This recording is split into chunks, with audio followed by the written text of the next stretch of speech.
මුලින්ම ඔබතුමාගේ නම සහ තනතුර කියලා පටන් ගමු. මම සිංහ මහේෂ් පොල්ගොඩ දිස්ත්‍රික් සිංහාධිපති 306 D6 සිංහ දිස්ත්‍රික්කයේ.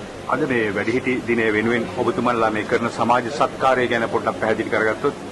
ඔව් අත වශයෙන්ම අද ලෝක වැඩිහිටි දිනය තේමා කරගෙන කොටිගාවත් එක්සලන්ස් සිංහ සමාජය විසින් සංවිධානය කරලා තියෙනවා මේ කොටිගාවත් සනස ආයතනයේදී මුළු දවස පුරාම අත වශයෙන්ම වැඩිහිටියෝ කියන්නේ අපි සුවකිය යුතු පිරිසක්. අපේ අනාගතය වෙනුවෙන් ඔවුන් විශාල දායකත්වයක් ලබා දුන ඔවුන්ගේ ජීවිත කාර්යය කැප කරලා තිබුණා. ඒ නිසා ඒ වටිනාකම අගය කරන තමයි අද දිනේදී මේ කොටිගාවත් එක්සලන්ස් සිංහ සමාජයේ කටයුතු ගන්නෙ. ඒ ඔවුන්ගේ සෞඛ්‍ය තත්ත්වය ඉහළනංවන්න, ඒ ඔවුන්ගේ දියවැඩිය රෝගයට පිළිගන්න කරන්න, ඒ වගේම ඇස් රෝගය පරීක්ෂා කරලා ඇස් කන්නඩි ලබා දෙන්න, ඒ වගේම ඔවුන්ට පෝෂ්‍යදායක ආහාරයක් ලබා දෙන්න, ඒ වගේම ඔවුන් සතුටින් තියන්න ඔවුන්ගේ දක්ෂතාවය දක්වන්න මේ අවස්ථාවක් වෙන්න තියෙනවා. ඉතින් ඒ වැඩසටහන අමුණු දවස් පුරාම හොඳින් සංවිධානය කරලා තිනවා මේ සිංහ සමාජය.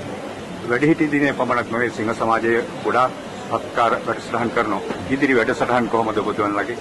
ඔව් අත වශයෙන්ම ජාත්‍යන්තරයේ සිංහ සංවිධානයේ තේමා 8ක් යටතේ අපි ලෝකේ පුරාම ව්‍යාපෘති සිදු කරනවා.